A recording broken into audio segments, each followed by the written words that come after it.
fracking grows, what are the chances that this is a rare, isolated incident? Well, we certainly hope it's a rare, isolated incident, but we don't know. I mean, look, for any commercial activity that we see, whether it's banking or public service, has its fair share. The vast majority of the share of people are honest people, and they want to do their best to comply with the rules. But in almost any activity we see, there are people who don't. And so on the criminal side, I'm not talking about regulations, but on the criminal side, we reserve the criminal process for people who knowingly and willfully, intentionally violate the rules and the law. And I can't predict in any one particular segment or sector of the industry whether things are going to be worse or bad. I think only time will tell.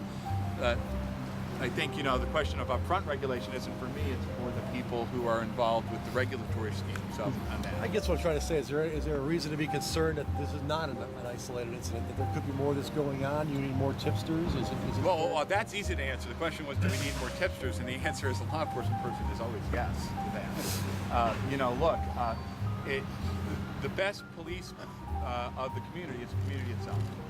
And you know, if people see an activity going on that looks like it is in violation of whatever rule it is, but certainly the environmental rules, they ought to pick up the phone and call ODNR or Ohio EPA or US EPA and tell us about it. And this is an example of something. When that happened, they were on the spot that night and caught them literally in the act.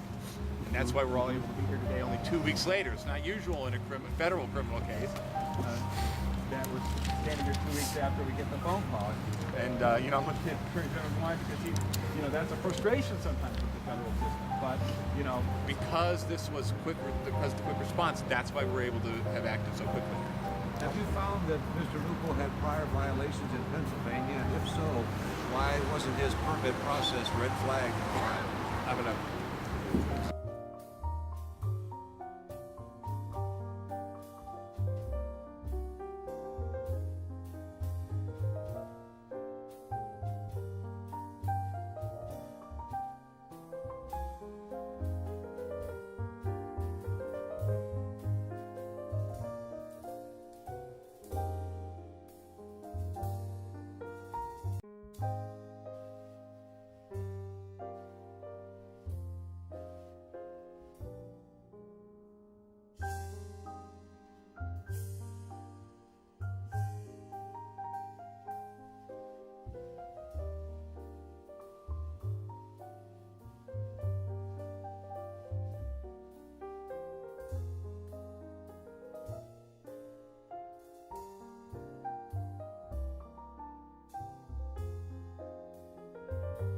The vast majority of the share of people are honest people, and they want to do their best to comply with the rules. But in almost any activity we see, there are people who don't.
The injection operations are inspected on average about every 4 to 5 weeks, the well themselves.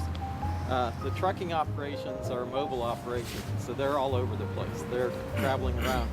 If they're on a location, when our inspectors are present, they check the log or manifest of those, and the companies have to mail those records in or supply them when we request such records.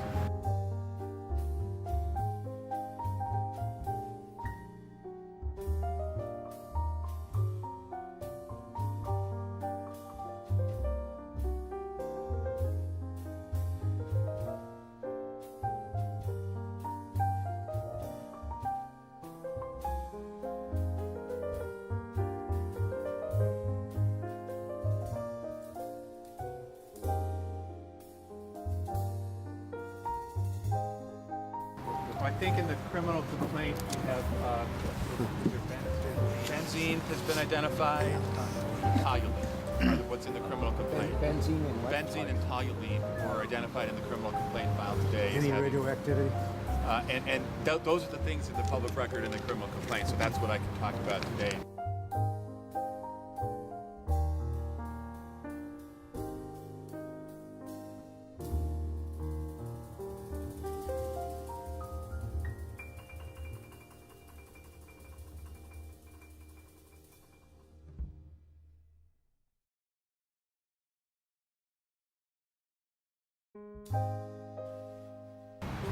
Where did the waste come from?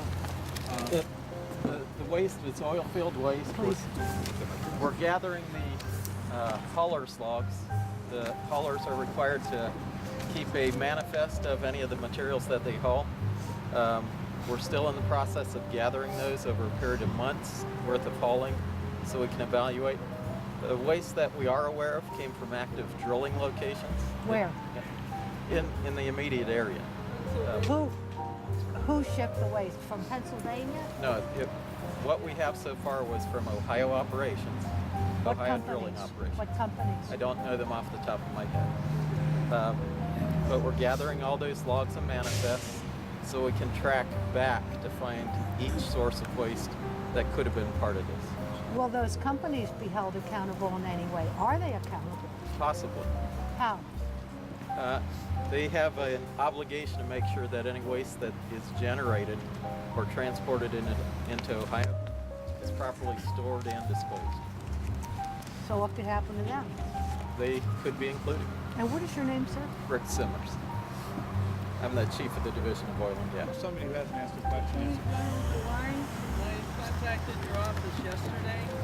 We have a company that has over 24 Pennsylvania violations. One of them includes dumping hazardous frack waste into the waters of the Commonwealth. They are drilling a frack well in our protected Meander Reservoir.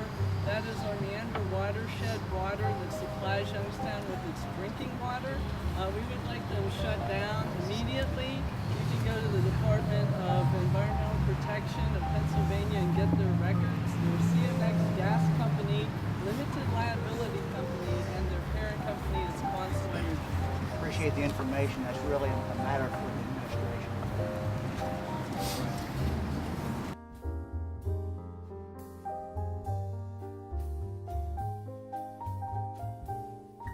The way the permitting process is set up in Ohio for oil and gas, whether it be to apply for an application to drill an injection well, an operating well, or to gain a certificate to become a licensed waste hauler in Ohio for oil field waste, if the company is in what the state calls material and substantial violation, then we don't process those things. But if a company comes into compliance, then the law says that we have to process those. But if a company comes into compliance, then the law says that we have to process those.